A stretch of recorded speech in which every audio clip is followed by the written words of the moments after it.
Did you know that a boy once doomed by leprosy became one of history's most revered kings? Baldwin IV, the Leper King of Jerusalem, faced an enemy that even the strongest warriors couldn't defeat, his own body. Yet he stood as an unyielding shield against Saladin, the legendary Sultan whose very name struck fear across Christendom. Strange, isn't it? How two men on opposite sides of a war could both earn the respect of their enemies and the admiration of the world. But what really happened when these two titans crossed paths? Picture this. Baldwin IV, barely 16, his hands wrapped in cloth to hide the ravages of disease, rides into battle against an army that dwarfs his own. Most generals would flee, right? Not Baldwin.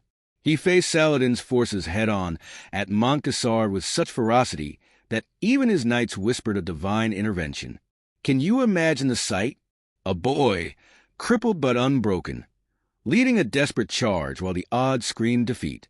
It's the kind of story that makes you wonder, will we crumble under half the weight he carried?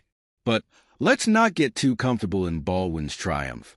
You see, Saladin wasn't a man to underestimate. While Baldwin's victories were celebrated, Saladin's name echoed through the corridors of power, a reminder that every moment of peace was borrowed time. And yet, Saladin was more than a conqueror. He was a man of principles. How often do we hear of a general treating prisoners with dignity, even offering mercy, when the rules of war allowed none? Saladin did, time and time again. Makes you think, can you be fierce and kind? Now here's where it gets truly fascinating. Despite their rivalry, Baldwin and Saladin shared a peculiar, almost grudging respect. When Baldwin's health began to deteriorate, Saladin paused his relentless campaigns.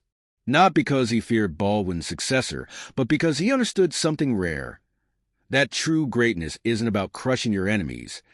It's about fighting for something larger than yourself.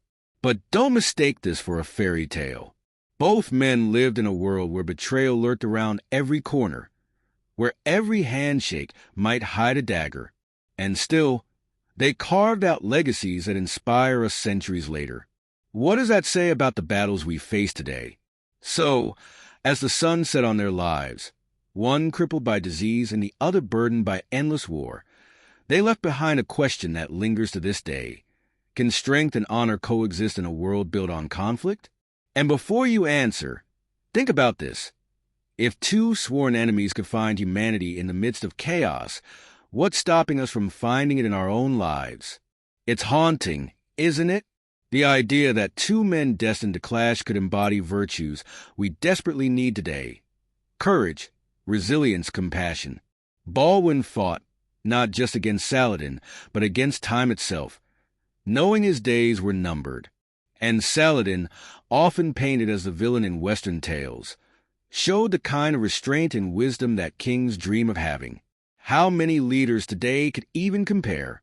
But let me leave you with this. Baldwin's greatest victory wasn't defeating Saladin at Montcassar. It was showing his people that even in the face of insurmountable odds, you don't give up. And Saladin's legacy? It wasn't just the conquest of Jerusalem. It was proving that power doesn't have to corrupt. It can uplift, if wielded with honor. So, what about us? What's our Montcassar? What's our Jerusalem? The battles we face may not involve swords and sieges, but they demand the same grit and heart. The question isn't whether we'll face challenges. It's whether we'll rise to meet them. Baldwin and Saladin, two men on opposite sides of history, remind us that greatness isn't about the throne you sit on or the army you command.